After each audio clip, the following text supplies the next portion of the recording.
अंधेरे कमरे में सिर्फ एक मोमबत्ती की लौ जल रही थी। आलिया डर से कांप रही थी। उसे दरवाजे के पीछे से आवाजें सुनाई दे रही थीं, हल्की सांसें खुरचने की आवाजें। वह धीरे धीरे उठी और दरवाजे की तरफ बढ़ी। उसने दरवाजे का हैंडल घुमाया, लेकिन दरवाजा खुला नहीं। वह जोर से धक्का दिया, लेकिन दरवाजा हिला तक नहीं।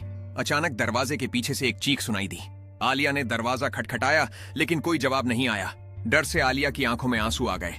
वह वापस बिस्तर पर गई और कंबल से खुद को ढक लिया, लेकिन उसके कानों में अभी भी दरवाजे के पीछे से आवाजें सुनाई दे रही थीं।